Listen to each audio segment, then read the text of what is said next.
함께 따라하겠습니다. 당신의 믿음은 선명하십니까? 당신의 믿음은 선명하십니까? 오늘은 11월의 마지막 주일이면서 2024년도 교회 회기에 우리 교회 회기 마지막 날입니다. 2024년도 재정도 사역도 오늘 이제 마무리하는 날이죠. 또한 우리가 함께 나눈 사도행전 말씀도 이제 마지막을 향해서 달려갑니다. 요즘 우리가 함께 나누는 사도 바울의 이야기는 계속해서 이리저리로 끌려다니면서 신문을 받는 모습입니다. 그런데 한편으로는 신문을 받는 만큼 동시에 복음을 전할 기회도 얻고 있습니다. 23장부터는 4번의 공적인 신문 앞에 서는데 공회 앞에 서고요, 총독 벨릭스, 또 총독 베스토, 그리고 아그리빠 왕 앞에서 변론을 합니다. 이 각각의 상황을 보면 바울에게는요, 지금 이 생명의 위기인 것은 분명합니다. 하지만 더 크게 보면 하나님의 보호하심, 더 큰 하나님의 보호하심을 명백하게 볼 수 있는 장면이기도 합니다. 이러한 신문 과정을 통해서 결국 성경이 우리에게 주시는 메시지는 무엇일까? 먼저는요, 각 신문이 진행될 때마다 바울의 당당함과 지혜를 엿볼 수 있게 됩니다. 천부장에게 체포되었을 때는요, 로마 시민권자임을 밝히면서 상황을 반전시켰고요, 또한 공회 앞에서는 애매한 상황에서 부활 논쟁으로 모면을 합니다. 총독 벨릭스 앞에서는 변호사 더둘로를 논리적으로 변론하면서 해결을 했고요, 베스토와 아그리빠 왕 앞에서는 자신의 간증, 삶의 이야기로 복음을 설득력 있게 전합니다. 이러한 모습을 보면 분명히 지금 상황 자체는 몰리고 있는데 전혀 물러서지 않는, 뒤로 물러서지 않는 사명을 가진 자의 당당한 모습을 우리는 볼 수 있습니다. 특별히 또한 신문이 진행되는 모든 과정에서 볼 수 있는 것은요, 하나님께서 구체적으로 도와주시는 모습, 구체적으로 보호하시는 모습을 우리는 발견할 수 있습니다. 이 성전에서는 유대인들에게 돌맞아 죽기 직전에 누구를 보냈습니까? 천부장을 보내서 구출해내게 되는 거죠. 23장에서는 바울 일생 때 가장 큰 위기를 맞이하게 되는데, 비밀스러운 암살 작전으로 죽이려고 할 때 하나님이 비밀스러운 구출 작전으로 구출해내십니다. 23장의 그 내용을 좀 요약적으로 말씀을 드리면, 유대인들은요, 바울이 이송될 때 그때 매복했다가 바울을 암살할 계획을 아주 철저하게 세우죠. 근데 그날 밤에 바울의 조카 생질, 그 조카가 그 이야기를 엿듣고 천부장에게 이야기를 하면서 극적으로 방향을 틀어서 군대 호위를 받으면서 가이사랴라는 그 도시로 이송하게 됩니다. 그 후송작전에 투입된 사람만 보병 200명, 기병 70명, 창병 200명이 투입이 돼요. 470명이 투입됩니다. 여러분, 천부장은 1000명을 거스르는 그 대장인데, 그 가운데 470명이면 지금 당시 예루살렘을 지키던 군대의 반절, 그 군대의 절반이 바울 후송작전에 전적으로 투입되고 있는 거예요. 여러분, 하나님이 마음 먹으시면 12군단 더 되는 천사를 허령하여 움직일 수 없습니까? 칼로 흥한 자는 칼로 망한다 라고 바디로에게 말씀을 하셨지요. 하나님이 칼이 아니어도 하나님의 방법대로 하나님의 자녀들을 끝까지 보호하고 구출해내신다라는 말씀입니다. 우리가 억울하게 당하는 것 같지만 우리 아버지 하나님은 하나님의 방식으로 우리를 보호해 주고 계신다라는 말씀입니다. 하나님이 바울을 보호하시려고 하니까요, 그날 밤에 군대의 절반을 한 번에 움직여서 바울을 지키는 데에만 쓰십니다. 이후에도 보겠지만 유대인들이 바울을 이제 예루살렘으로 보내서 그곳에서 죽이려고 할 때 그 일을 기회로 해서 로마 황제에게 상소를 하게 되는데, 이것이 바울이 로마로 가게 되는 결정적인 계기가 됩니다. 하나님은요, 이 위기를 오히려 기회로 바꾸어 주고 계셨던 것이죠. 우리들의 시야가, 우리들의 안목이 우리가 처한 그 문제에서 한 걸음 떨어지게 되면 그 문제의 큰 그림을 볼 수 있습니다. 큰 그림이 보이게 되죠. 순간순간 매몰되는 감정들, 암울한 상황들 속에서 한 걸음 떨어져서, 한 걸음 물러서서 하나님의 시선으로, 하나님의 관점으로 떨어져 볼 수 있는 것, 바로 이것이 크리스찬의 성숙된 영성인 것입니다. 여러분, 지금 암울한 상황 가운데 있고 지금 얽히고 설킨 그런 꼬인 관계들이 있다면 하나님의 시선을 가지고 한 걸음 떨어져서 그 문제를 좀 바라보았으면 좋겠습니다. 감정에 매몰된 자기 자신을 좀 더 객관적으로 볼 수 있었으면 좋겠어요. 그렇게 지난 한 해 있었던 일들을 다시 한번 돌아볼 수 있기를 간절히 바랍니다. 혹 나에게 힘들었던 그 일이 오히려 나를 꿋꿋하게 지켜내는 일이 되지는 않았는지, 불편했던 그 사람이 나를 오히려 더 성장하게 하진 않았는지 생각을 하면서 하나님의 인도하심을 발견할 수 있는 복된 한 주간이 될 수 있기를 간절히 바랍니다. 오늘은 여러 신문들 가운데 총독 벨릭스와의 이야기를 좀 살펴보려고 합니다. 본문 앞에 23절까지의 내용은 유대인들이 벨릭스 총독 앞에 더둘로라고 하는 변호사를 대동해 와서 법정 공방을 벌이는 장면이에요. 거두절미하고 이 바울은 더둘로의 그 고발에 조목조목 논리적으로 완벽하게 반박해냅니다. 그에 대한 벨릭스 총독의 결론은 이겁니다. 22절, 23절 제가 읽겠습니다. 벨릭스가 이 도에 관한 것을 더 자세히 아는 고로 연기하여 이르되 천부장 루시아가 내려오거든 너희 일을 처결하리라 하고 백부장에게 명하여 바울을 지키되 자유를 주고 그의 친구들이 그를 돌보아 주는 것을 금하지 말라 하니라. 한마디로 말하면 일단 보류. 일반적으로 법정에 세우면 곧바로 판결을 내려서 이 사람을 죽이던 아니면 석방시키던 둘 중에 하나는 것이 일반적인데 이례적으로 지금 보류하고 있는 처방을 내리고 있는 거예요. 여러분, 이것은요 지금 벨릭스가 책임을 지지 않으려고 하는 유보적인 자세였어요. 이런 판결은 총독 벨릭스의 개인적인 캐릭터를 잘 보여주는 모습입니다. 오늘은 이 총독 벨릭스의 캐릭터를 통해서 우리의 믿음을 좀 돌아보려고 하는데요. 벨릭스는 분명히 지금 바울의 무죄를 알았어요.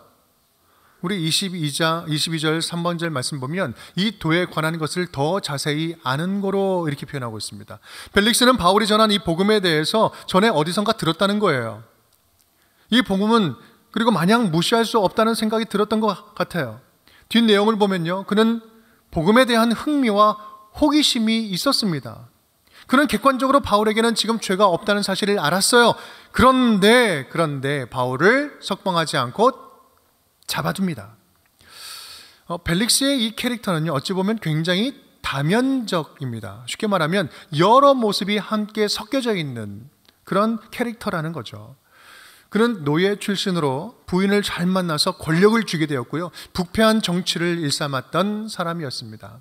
유대인들과도 관계가 좋지 않았어요. 불편했고 여기저기 이득이 되는, 자기 사욕을 채우는 일이라면 어떤 일도 마음껏 일삼았던 사리사욕을 채우는 기회주의자였습니다. 그런 그가 지금 이렇게 이야기하고 있는 거죠. 23절 말씀, 백부장에게 명하여 바울을 지키되 자유를 주고 그의 친구들이 그를 돌보아 주는 것을 금하지 말라 하니라.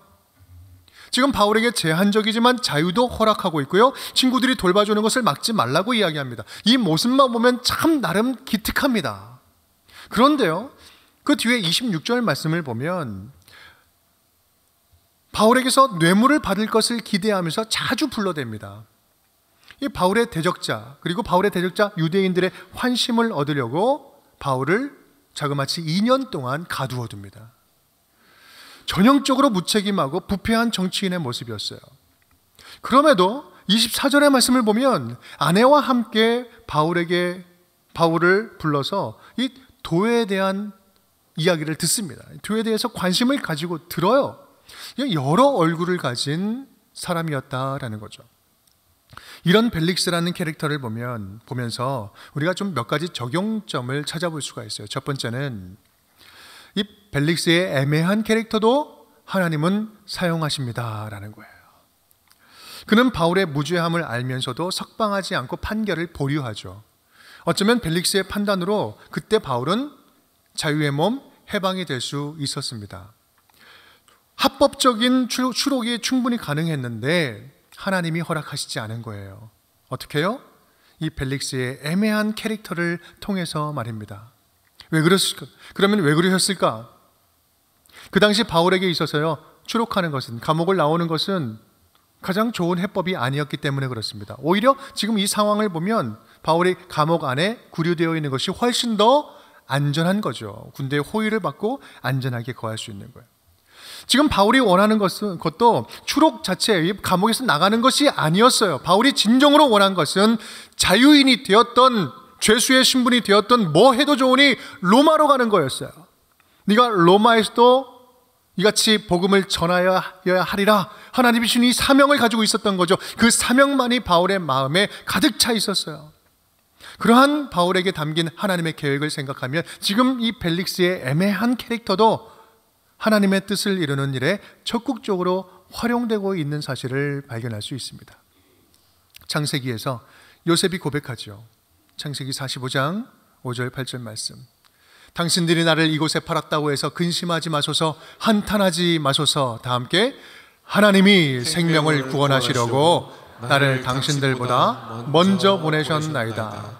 그런즉 나를 이리로 보내신 이는 당신들이 아니요 하나님이시라. 하나님이 나를 바로에게 아버지로 삼으시고 그 온 집의 주로 삼으시며 애굽 온 땅의 통치자로 삼으셨나이다. 아멘. 누가 하셨다고요? 하나님이, 주어가 하나님이신 거예요.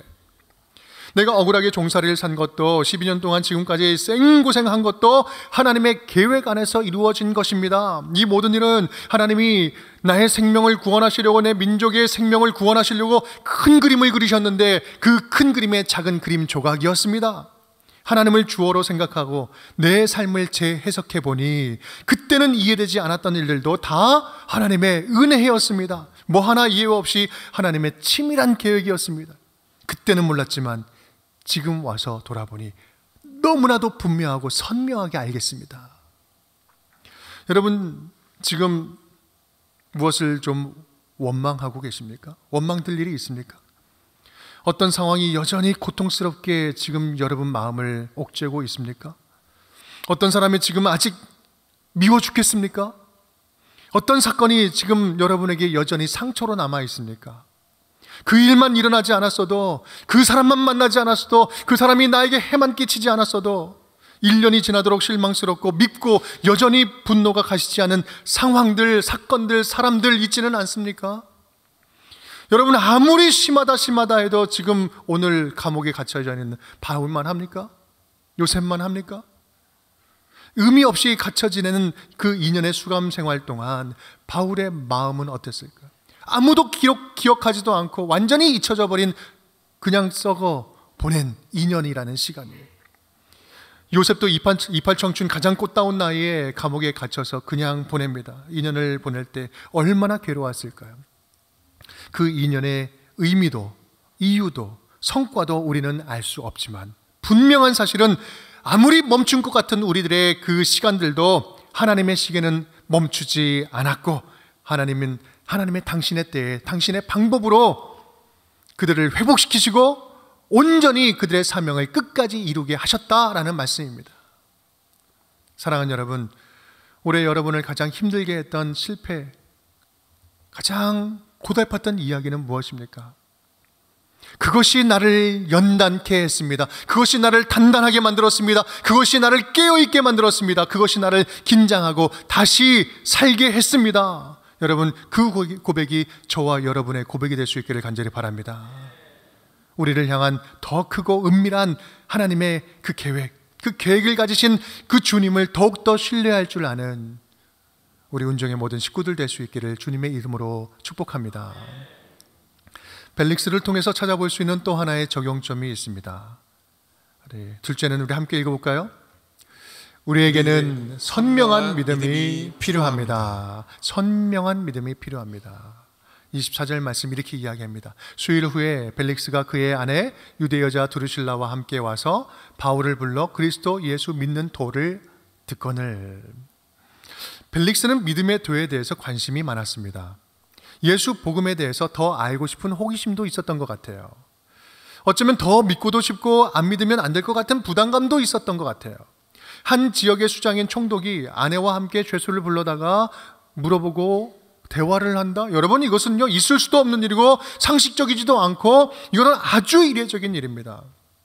이 벨릭스의 이 애매한 캐릭터는요, 지금 여기에 이 신학의 영역에서도 동일하게 드러나고 있습니다. 한마디로 말하면 믿는 것도 아니고 안 믿는 것도 아닌 애매한 신앙이에요. 엄밀히 말하면 이것은 신앙이라고 볼 수 없죠. 벨릭스가 보여주는 반응이 지금 어떻게 설명되고 있습니까? 25절 말씀 보면 이렇습니다. 함께 읽겠습니다. 바울이 의와 절제와 장차 오는 심판을 강론하니 벨릭스가 두려워하여 대답하되 지금은 가라. 내가 틈이 있으면 너를 부르리라 하고. 그는 말씀을 두려워합니다. 정상적인 거죠. 같은 말씀도 누군가에게는 힘과 위로가 되는 말씀이 되지만 또 누군가에게는요, 두려운 말씀이 됩니다. 그렇게 말씀이 사람 마음에 침투해 들어와 사람을 다듬고 사람답게 만들어가는 것이죠. 다만 중요한 것은 그 말씀의 두려운 말씀 앞에 어떻게 반응하는지가 중요한데, 지금 벨릭스는요, 지금은 가라. 내가 틈이 있으면 다시 너를 좀 부르겠다라고 이야기합니다. 듣기만 하지 받아들이지는 않는 거예요. 귀로 듣기만 하지 마음속으로 받아들이지는 않는 거죠. 심판이 두렵기는 하지만 그렇다고 해서 내 삶을 완전히 돌이키고 변화시키기도 싫어요. 복음대로 살려고 하면 하고 싶은 것도 절제 좀 하고, 때로는 손해보고 이권도 내려놓고 정직하게 또 불편하게 좀 살아야 되는데 그렇게 살기는 싫다는 거예요. 마음에 찔리는, 날 살리는 말씀을 아멘이 아니라 노멘하고 돌려보내는 거야. 말씀 듣는 거는 좋아하지만, 말씀은 언제든지 듣지만 삶에 적용하기는 싫은 거예요. 아무리 씨를 뿌려도 심길 수 없는 돌짝밭과 같은 마음 아니겠어요? 또한 26절은 이렇게 말합니다. 함께 읽겠습니다. 바울에게서 돈을 받을까 바라는 거로 더 자주 불러 같이 이야기하더라. 바울을 불러다가 만나는데 제사보다 제밥에 더 관심이 많아요. 복음 듣는 것 외에 다른 목적이 섞여 있어요. 사실 그 목적이 더 큰 것 같습니다. 사실 이것은요, 17절에서 바울이 말한 내용을 좀 전제하고 있는데, 바울은 이렇게 이야기를 해요. 내가 내 민족을 구제할 것과 재물을 가지고 이곳에 왔다라고 표현을 합니다. 어쩌면 벨릭스는 이 바울을 쿡쿡 찔러대면, 언제가 찔러대면 돈이 많이 나올 수 있겠다고 생각을 했던 것 같아요. 바울을 자기의 사익을 추구하는 하나의 통로로, 도구로 사용하고 있는 것이었죠. 여러분, 우리 가운데 절대로 그런 분들은 안 계시겠지만, 계셔도 안 되겠지만, 우리가 교회를 다니는 목적이 자기 사업을 잘 되게 하는 그런 목적이 있거나 아니면 정치적인 목적으로 교회를 다닌다면, 여러분, 오늘 벨릭스가 보여주는 그 모습과 다를 게 뭐가 있겠습니까? 그리고 27절은요, 그의 기회주의적인 캐릭터를 아주 한 번에 보여줍니다. 우리 함께 읽어보겠습니다. 이태가 지난 후에 포르기오 베스토가 벨릭스의 소임을 이어받으니 벨릭스가 유대인의 마음을 얻고자 하여 바울을 구류하여 두니라. 아멘. 이태라는 것은 2년을 이야기합니다. 물론 하나님께서는 벨릭스의 그런 캐릭터를 사용하긴 하셨지만, 벨릭스가 2년간 바울을 감옥에 구류한 이유는요, 유대인의 환심을 얻고자 하는 그 마음, 그 목적이 하나 있었고, 또 하나는 계속 붙잡아 놓고 어떻게든 뇌물을 받을 수 있지 않을까, 그런 이용하려고 하는 마음이 두 가지 있었던 거예요. 양다리 다 걸치고 기회를 보고 있는 거죠. 그러면서도 틈나는 대로 바울을 불러다가 복음을 들어요. 벨릭스는 이 믿음의 영역에 있어서도 아주 기회적인 성격을 보여줍니다. 한마디로 말하면 이걸 우리는 회색 믿음이라고 이야기합니다. 까맣지도 않고 하얗지도 않아요. 차지도 않고 덥지도 않아요. 뜨뜻미지근한 거죠. 그런데 여러분, 어쩌면 이런 벨릭스의 모습이 믿는 우리들에게 가장 찔리는 신앙의 모습은 아닐런지요. 예수 그리스도의 진리를 믿는다고 하면서 세상의 풍요와 이 힘의 논리도 포기하지 않아요. 포기하지 못해요. 그러니 뭐가 진짜고 뭐가 진리고 뭐가 비진리인지 분별력이 사라지고 없는 거죠. 성공을 위해서라면 종교를 언제든지 갈아치워도 상관없고, 점도 믿고 불법도 편법도 괜찮다고 생각을 해요. 여러분, 사주팔자 보는 점집에서 기독교인은 안 오면 장사 망한다는 그런 이야기까지 있잖아요. 여러분, 이게 뭡니까? 세상 문제도 그렇습니다. 꽝 잡는 게 매라는 식으로 결과가 좋으면 모든 것을 다 정당화시켜버려요. 그러면서 뭐가 잘못된지도 몰라요. 가치 판단 기준이 사라져버리는 거죠. 요즘 소위 말하는 왜곡된 역사의식, 일제 식민사관이 대표적인 거 아니겠어요? 진리를 제대로 분별하지 못하면 생각도 흐려지고 믿음도 흐려지고 혼탁해지는 거예요. 그러니 하나님의 사랑도 제멋대로 해석하고 오해하죠.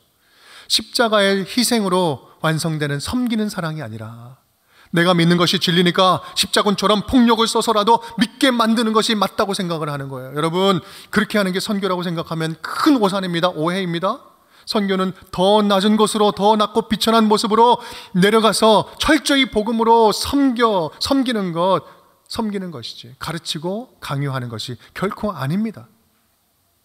분명하고 바른 믿음을 갖지 않으면, 분명한 예수 그리스도에 대한 고백이 없으면 물에 물 탄 듯 술에 술 탄 듯 애매한 신앙을 갖게 되는 거예요. 그래서 전혀 모르는 것보다 더 위험한 신앙이 있다면 그것은 애매한 신앙이에요. 믿는 것도 아니고 안 믿는 것도 아니고 회색 신앙이죠. 그래서 요한계시록 3장 15절은 우리에게 이렇게 말씀을 하시죠. 함께 읽어볼까요? 내가 네 행위를 아노니 네가 차지도 아니하고 뜨겁지도 아니하더라. 네가 차든지 뜨겁든지 하기를 원하노라. 아멘. 이런 애매한 신앙이 가져오는 구체적인 우리 신앙인으로서 구체적인 현상을 보면 다음과 같습니다. 첫 번째는요, 교회를 다니는데 기쁨이 없어요. 기쁨과 즐거움이 없어요. 신앙생활을 하면 할수록 점점 힘들어지는 거예요. 왜 그렇습니까? 이 상반된 두 진리를 품고 살아가려고 하니 얼마나 피곤합니까?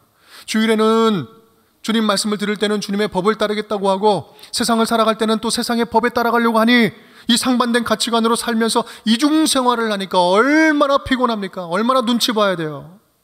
심적인 갈등도 있고 때로는 죄책감도 들고 그러다가 둘 중에 하나를 포기하는 경우가 생기는데 대개는 믿음을 포기해버리죠. 이것이 우리 하나님을 애매한 위치에서 입장에서 믿으면 이렇다는 거예요. 또 시련이 올 때는요, 이 애매한 믿음은 해석이 안 됩니다. 예수를 믿는데 왜 시련을 주십니까? 하면서 시험 들어요. 당신 하나님 맞습니까? 전능자 맞습니까? 모든 것을 다 가질 수 있는 그 하나님 맞습니까? 그 하나님이 날 사랑하는 거 맞아요? 그렇다면 나에게 왜 이런 일이 생깁니까? 이렇게 이야기하는 거죠. 여러분, 이것은 하나님을 지금 제대로 모르고 애매하게 믿기 때문에 그런 거예요. 혹시 그런 분들 계신다면 오해하지 않았으면 좋겠습니다. 하나님은 당신의 자녀들에게 시련을 안 주시는 분이 아니라 어떠한 시련 속에서도 우리 곁을 떠나지 않고 함께 하시면서 그 시련을 이겨낼 수 있는 힘을 불어넣어 주시는 분, 시련을 이기게 하시는 분이 우리 아버지 하나님이신 거예요. 또 애매하게 믿으면요, 우리가 하나님이 주신 은혜를 망각하고 자유함이 없어요. 그래서 계속해서 마음속에 갈등이 생기고 마음의 부담감이 막 커집니다. 내가 이렇게까지 하면서 신앙생활을 해야 되나? 이렇게 불편하면서까지 신앙생활을 해야 되나? 여러분, 신앙생활을 지금 누굴 위해서 하는 거예요? 하나님이 나에게 크신 은혜를 주시고 생명을 바꿔주셔서 하나님이 살리신 그 은혜로 새 삶을 살게 된 그 감사의 고백, 감사의 삶이 신앙생활 아닙니까? 그런데요, 애매하게 신앙생활하면 내가 믿어준다, 한번 나가준다, 이렇게 생각을 하는 거예요. 여러분은 얼마나 이게 잘못된 거예요. 내가 이렇게까지 헌금할 필요 있나? 내가 이렇게까지 자존심 상하면서까지 섬길 필요가 있나? 여러분, 예수님은 자존심 없었습니까? 예수님은 낮고 완전히 밑바닥까지 내려가셨잖아요. 내가 이렇게까지 시간을 투자할 필요 있나? 내가 이렇게까지 사람을 도와줄 필요가 있나? 여러분, 이런 마음이 들기 시작하면 갑자기 믿음 생활하는 모든 것들이 아까워지기 시작해요. 시간도 아깝고 돈도 아깝고. 여러분, 주님께 헌신하는 모든 것이 살짝 아까워지기 시작합니까? 그러면 내 신앙이 지금 애매해지고 있다라고 생각하시면 돼요. 그러다 보면 교회에서 헌신하는 게 부담스럽죠. 적당히 믿어도 믿기만 하면 구원받는 거 아닌가? 내가 굳이 나서서 열심히 하다가 상처받을 필요가 있나? 그러니 내가 절대로 나서지 아니하리라. 2025년도에는 절대로 숨어서 예배만 잘 드리리라. 우리 이 교회에서는 조용히 다니리라. 딱 보니까 사람들 꽤 많은데 나 아니어도 섬길 사람 많다. 착한 일, 선행, 기회가 되면 열심히 하겠습니다. 그런데 인생 전부를 드리라는 말씀은 그 말씀만큼은 하지 말아주세요, 목사님. 이런 생각하는 거죠.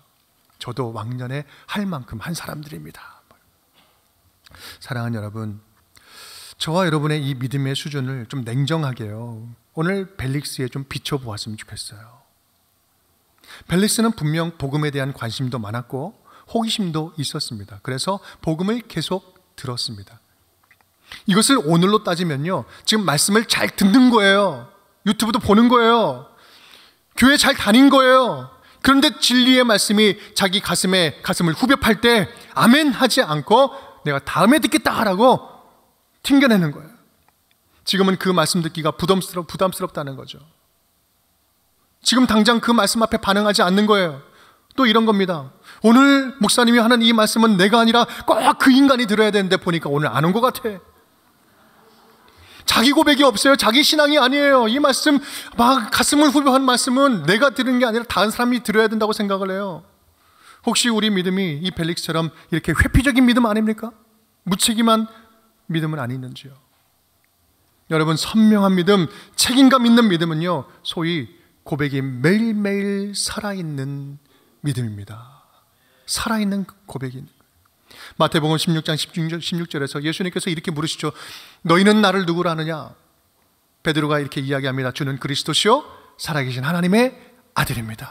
주는 그리스도시요 나의 구원자이십니다. 예수님이 나의 구원자이십니다. 나는 새 사람이 되었습니다. 나는 예수의 사람입니다.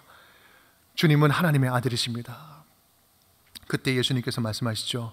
내가 이 반석 위에 교회를 세우리라. 이 반석은 베드로의 한 사람을 이야기하는 것이 아니라 이 베드로의 고백 위에 내 교회를 세우겠다라고 말씀을 하신 것입니다. 예수님은 그 선명한 믿음, 선명한 고백 위에 당신의 나라, 당신의 교회를 세워가고 계시는 것입니다. 그 믿음의 고백으로 내게 주신 말씀 앞에 온전히 순종함으로 반응하는 것, 그것이 바로 책임감 있는 믿음이에요. 우리 주님은 오늘도 저와 여러분에게 그 책임감 있는 믿음 보기를 원하시는 줄 믿습니다.